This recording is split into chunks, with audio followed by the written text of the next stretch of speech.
आज महाशिवरात्रि है। आज के इस पावन दिन बिल्व पत्रों से मेरी पूजा करने के पुण्य के फल स्वरूप तुम्हारा यह कायाकल्प हुआ है।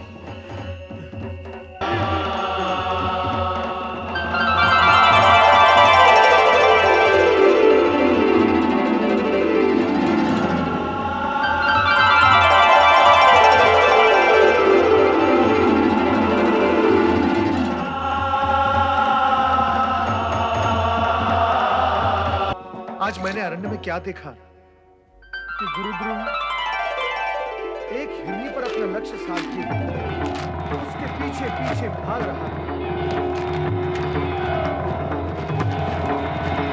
हिरनी की भागने की गति इतनी तीव्र थी कि बहुत प्रयास करने पर भी गुरुद्रुम का लक्ष्य हिरनी पर नहीं लग रहा। देखते ही देखते हिरनी अदृश्य हो गई और गुरुद्रुम हताश और निराश हो गए।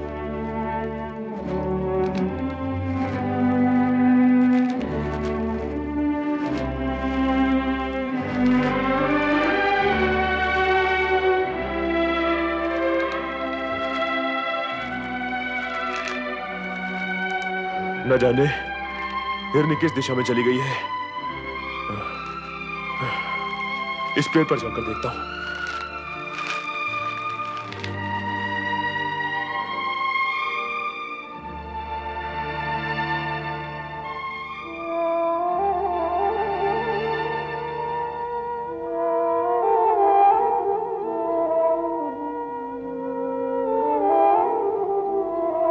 गुरुद्रुम जिस वृक्ष पर चढ़ा था वो वृक्ष बिल्व वृक्ष था, जिसके नीचे एक प्राकृतिक शिवलिंग बना हुआ था।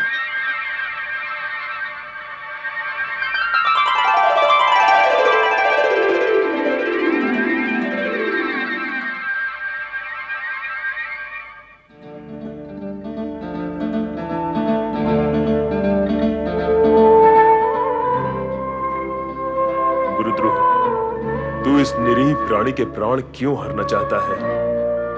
इसने तेरा आखिर क्या अनिष्ट किया है जो तू इसके प्राणों के पीछे पड़ा हुआ है?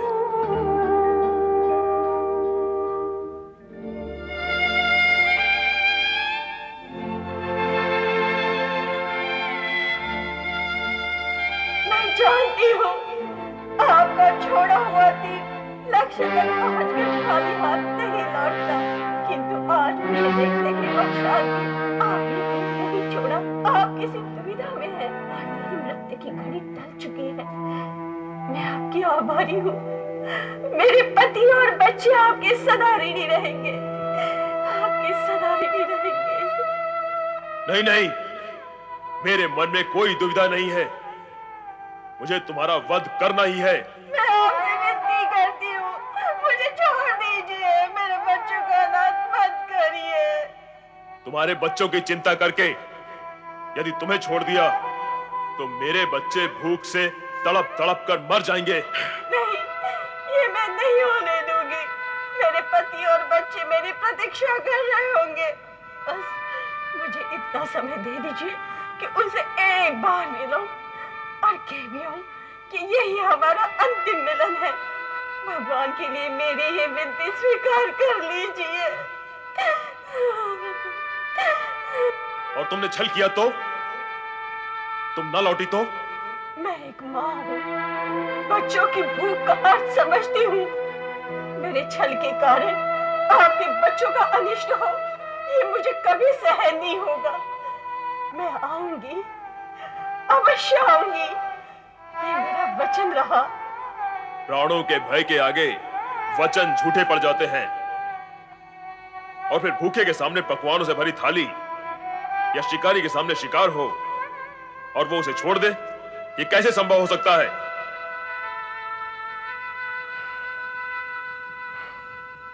समझ में नहीं आता कि मैं क्या करूं। तुम रो रही हो? नहीं, मुझे तुम पर दया आ रही है। दया? और मुझ पर? हाँ, क्योंकि मैं तुम्हें तुम्हारे धर्म से विमुख कर रही हूँ। यदि प्यास पर दया करेगा तो खाएगा क्या? तुम शिकारी हो। यदि सामने आया शिकार छोड़ दोगे तो तुम्हारे परिवार का पेट कैसे भरेगा? तुम तुरंत चली जाओ यहां से, अन्यथा स्वभाववश हाथ में पकड़ा ये बाण चल जाएगा और तुम्हारे प्राण पखेरु उड़ जाएंगे। उस दशा में तुम्हारे परिवार वाले, तुम चली जाओ यहां से। आपने अपना कर्तव्य पूरा किया, अब मैं भी करूंगी। घर में सबसे मिलने के उपरांत यही आकर तुम्हारे सामने खड़ी हो जाऊंगी। तब तुम मेरे प्राण हर लेना। तुम्हें मुझ पर भरोसा नहीं? तुझ पर भरोसा है या नहीं, मुझे तो अब स्वयं पर भी विश्वास नहीं रहा। तुम कुछ सोच रहे हो? नहीं नहीं, तुम शीघ्र जाओ और जल्दी लौटकर आना। मैं तुम्हारी यही प्रतीक्षा करूंगा। धन्यवाद शिकारी जी, धन्यवाद।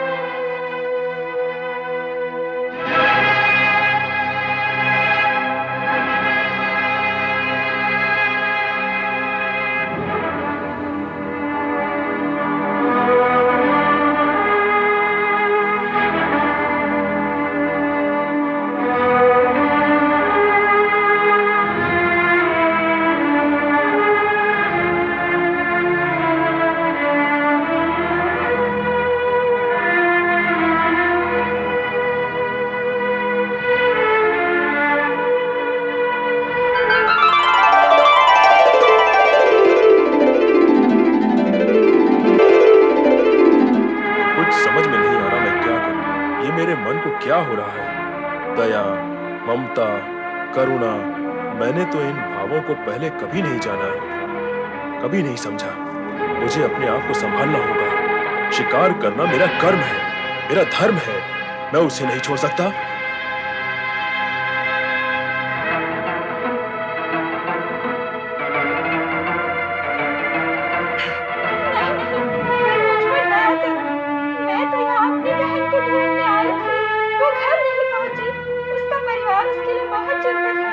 चिंता मत करो, अब तक तो वो घर पहुंच गई होगी और कुछ ही देर में पुनः यहाँ आती होगी, तब मैं उसका शिकार करूंगा। किंतु उससे पहले नहीं नहीं, मुझे छोड़ दो। अच्छा, इतनी ही देर के लिए छोड़ दो कि मैं घर जाकर देख आऊं मेरी बहन पहुंच गई अथवा नहीं। मैं वचन देती हूँ, कुछ ही देर में मैं स्वयं तुम्हारा बाण खाकर प्राण त्यागने के लिए तैयार होकर आऊंगी। कृपया मुझ पर विश्वास करो। चलो ठीक है, मैं तुम्हारी भी प्रतीक्षा में यहीं बैठा रहूंगा।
पिताजी को ढूंढने गई है, आती ही होगी। भूख लगी है। भूख तो मुझे भी लग रही है, बड़ी भूख लगी है। माँ माँ माँ माँ माँ, पिताजी नहीं आए। बेटा, पूरा वन छान मारा, उनका पता कहीं नहीं लगा। मुझे तो शंका है कहीं तुम्हारे पिताजी किसी शेर, चीते या भालू का शिकार न बन चुके हो। नहीं नहीं, ऐसा नहीं।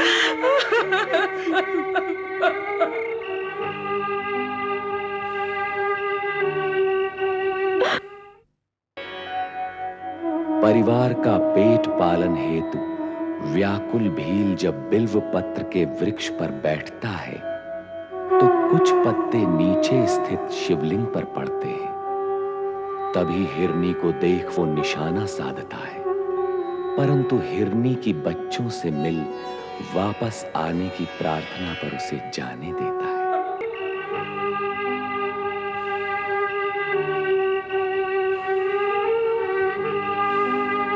लगता है वे दोनों नहीं आएंगी। मुझे मूर्ख बना के चली गई। अब प्रतीक्षा से कोई लाभ नहीं।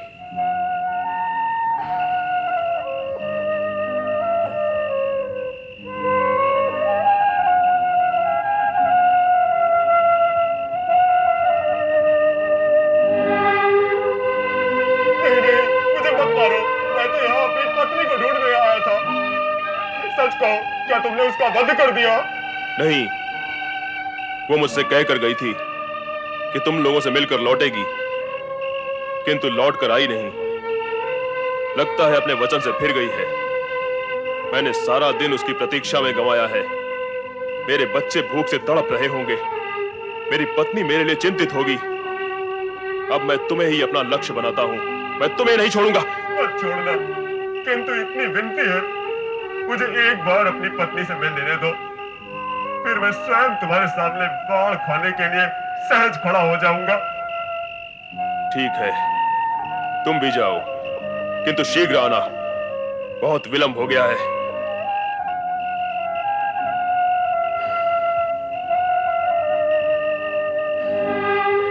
अब और प्रतीक्षा नहीं की जाती मुझसे। न जाने क्यों मुझे ऐसा लग रहा है वो दोनों हिरनियां और ये हिरन तीनों ही सच बोल रहे थे। तीनों ही अपने वचन के पक्के हैं। वे आएंगे और अवश्य आएंगे। माना वो तीनों ही वचन के पक्के हैं, किंतु तेरा मन, क्या तेरा मन भी उतना ही पक्का है कि तू उन तीनों पर अपने बाण चला सके? क्यों नहीं? क्या आज मैं बाण पहली बार चलाऊंगा? आज तक मैंने कितने ही बाण चलाए और कितने ही पशु पक्षियों को तड़प तड़प कर प्राण त्यागते हुए देखा। शिकार करना मेरा कर्म है और उससे परिवार को पालना भी मेरा धर्म है। सत्य है, किंतु आज न जाने क्यों मेरे अंदर दया और करुणा के स्रोत फूट पड़े हैं।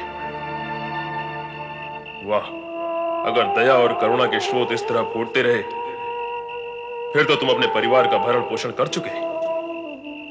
मेरी समझ में नहीं आ रहा है आज मैं किस विचित्र से धर्म संकट में फंस गया हूं। प्रत्यंचा खींचते हुए मेरे हाथ क्यों कांप रहे हैं? क्यों ऐसा क्यों हो रहा है?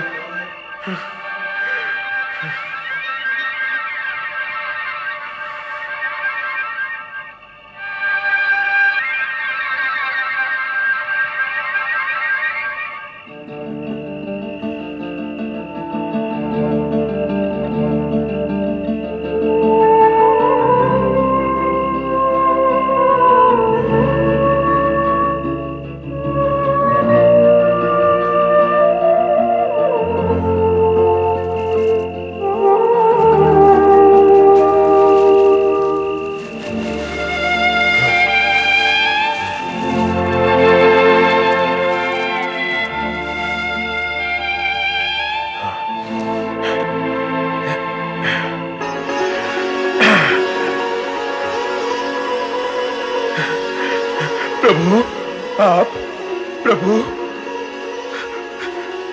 प्रभु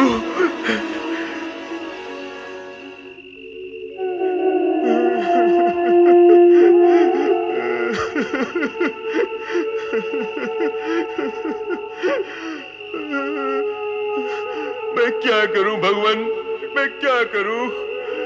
निर्दोष जीवों की हत्या करना मुझे अच्छा नहीं लगता, परंतु अपने परिवार का भरण पोषण करने के लिए मुझे ये पाप भी करना पड़ता है। अब आप ही बताइए प्रभु, मैं क्या करूं? क्योंकि यदि एक और जीव की हत्या पाप है, तो दूसरी ओर जीवों को भूखा रखकर उन्हें मृत्यु की ओर ढकेलना भी तो पाप ही है। मैं कौन सा पाप करूं, या कोई भी पाप ना करूं तो क्या करूं? मेरा मार्गदर्शन करिए भोलेनाथ, मेरा मार्गदर्शन करिए। मुझ पापी का कल्याण कीजिए प्रभु। वो भील आंसू बहा बहा कर आपको पुकार रहा है, आपकी सहायता मांग रहा है। उसकी व्यथा का अंत कीजिए महादेव, उसका मार्गदर्शन कीजिए।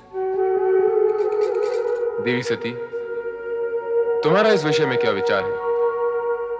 अपने कर्म को विसार कर, अपने परिवारजनों को कष्ट में डालकर क्या वो भील ठीक कर रहा है? वो स्वयं कुछ नहीं कर रहा है स्वामी। उसके स्पर्श से अनजाने में जो बेलपत्र आपके लिंग पर गिरे हैं, इसी कारण उसका हृदय परिवर्तित हो गया है। वो क्रूर से दयालु बन गया है। वो विवश कहीं का नहीं रहा। देवर्षि उचित कह रहे हैं प्रभु, अब आप ही उसका मार्गदर्शन करें और उसे धर्म की राह पर लगाएं।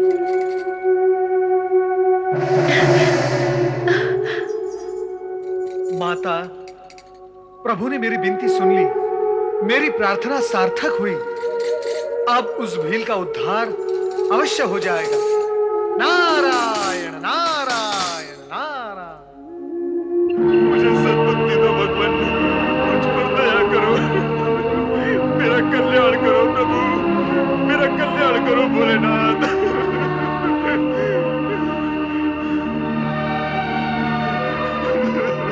हम अपने वचन के अनुसार यहाँ आ पहुंचे हैं। अब तुम अपना बाण उठाओ और अपने कर्म का पालन करो। ऐसे क्या देख रहे हो? बाण चढ़ाओ, चढ़ाओ बाण। विलंब मत करो, तुम्हारे बच्चे और पत्नी भूख से बिलख रहे होंगे। भूख से भी बढ़कर तुम्हारे घर ना लौटने के कारण आशंकित भी होंगे। तुम अपना काम समाप्त करो और जल्द ही घर लौट जाओ। नहीं नहीं, मैं तुम्हें नहीं मारूंगा। मुझे अपने परिवार का भूखा मरना स्वीकार है, किंतु तुम निर्दोषों की हत्या करना नहीं। कदापि नहीं, कदापि नहीं।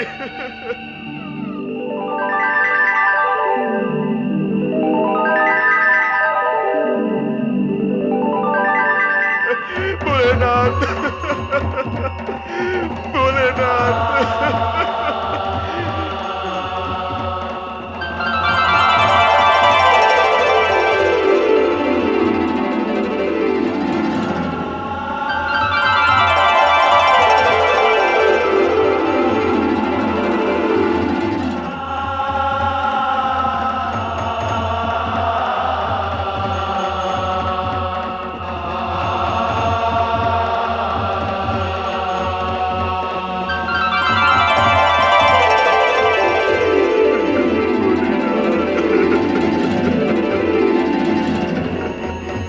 उठो वत्स।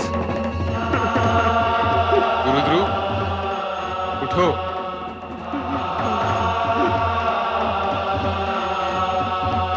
आओ वत्स।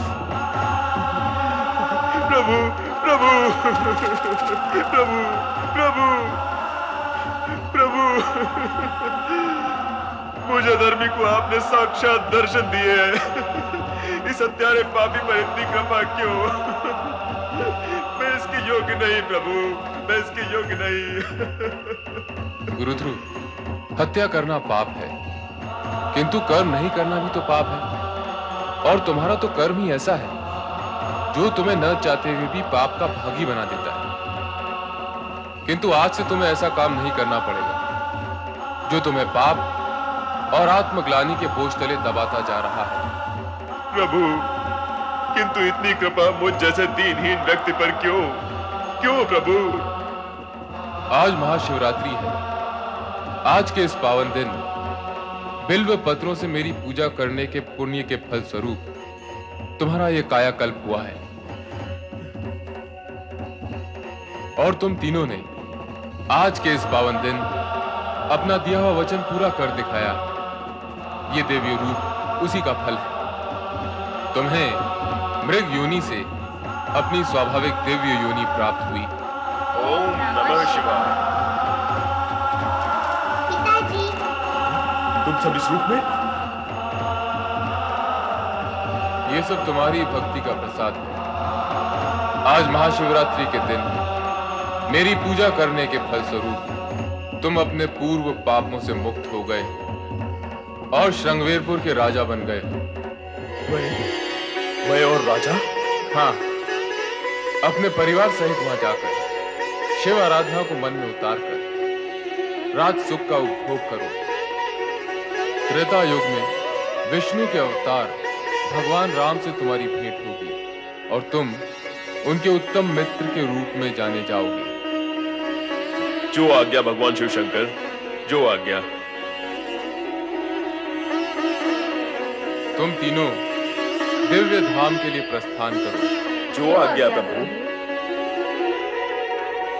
गुरुध्रुव, महाशिवरात्रि के दिन तुमने शिव आराधना करके शिव भक्तों के अध्याय में अपना नाम अमर कर दिया है। जो भी शिव भक्त महाशिवरात्रि के दिन तुम्हारी ये कथा सुनेगा उसे वो सारे पुण्य प्राप्त होंगे जो तुम्हें हुए हैं। कल्याण भव।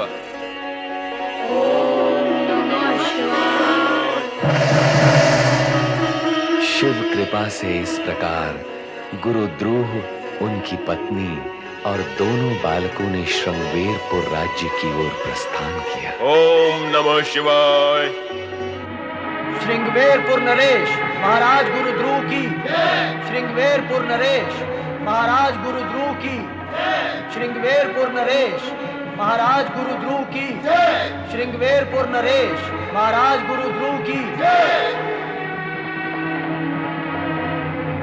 महाराज, श्रृंगवेरपुर की प्रजा आप जैसे शिव भक्त को अपने राजा के रूप में पाकर अति प्रसन्न है।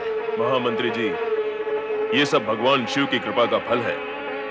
हम चाहते हैं हमारी प्रजा निरंतर भगवान शिव की आराधना करके उनकी कृपा प्राप्त करती रहे, जिससे कभी किसी को कोई कष्ट न हो। अवश्य महाराज, सारी प्रजा में ओम नमः शिवाय इस पंचाक्षरी मंत्र की गूंज उठ रही है। ओम नमः शिवाय। ओम नमः शिवाय। नारायण नारायण। महामंत्री का कथन अत्यंत सत्य है महाराज। महाशिवरात्रि की रात्रि को आपके मन में जो शिव भक्ति की ज्योति प्रकट हुई थी, उसी के प्रभाव से आपको ये शिव भक्त प्रजा और श्रृंगवेरपुर राज्य प्राप्त हुआ है। ओम नमः शिवाय। मुझे सब स्मरण है देवर्षि। मुझे ये भी स्मरण है कि उस रात आप ही ने मुझे बिल्व पत्र के पेड़ पर बैठे देखा था और नारायण नारायण। और मैं वहां से सीधा शिव सती के शरण में कैलाश पहुंच गया था। राजन, आप अत्यंत भाग्यवान हैं। महाशिवरात्रि के दिन आपके हाथों हुई शिव भक्ति और पशुवत से विरक्ति के कारण शिव भक्ति में और उसके इतिहास में आपका नाम अमर हो गया है। स्वयं शिवजी और माता सती आपकी शिव भक्ति की प्रशंसा करते हैं। ये सब आपकी कृपा है देवर्षि। मेरी नहीं राजन, भोलेनाथ की कृपा है। और जब भोलेनाथ की कृपा होती है तो असंभव भी संभव हो जाता है। राजन, मैं आपको एक रहस्य बताना चाहता हूं। कौन सा रहस्य देवर्षि? युगों युगों तक आप श्रृंगवेरपुर पर राज करेंगे।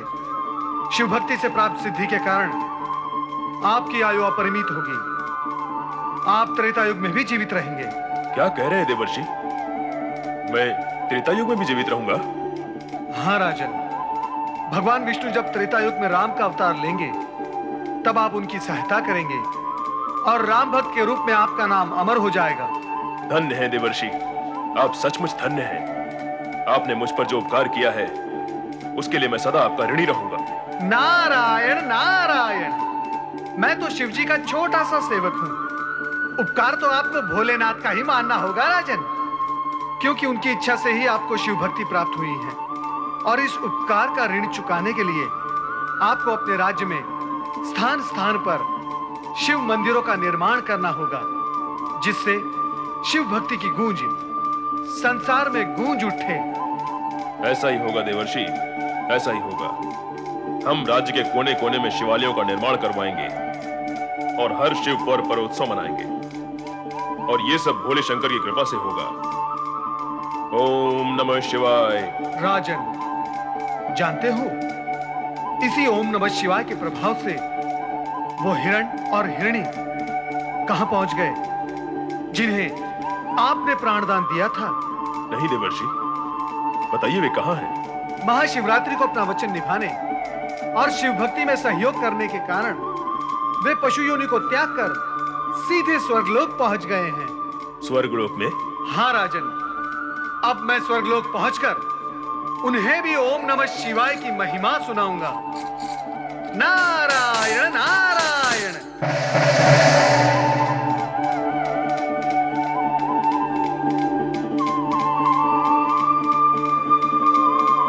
भोलेनाथ की लीला अपरंपार है। बोलो ओम नमः शिवाय, ओम नमः शिवाय।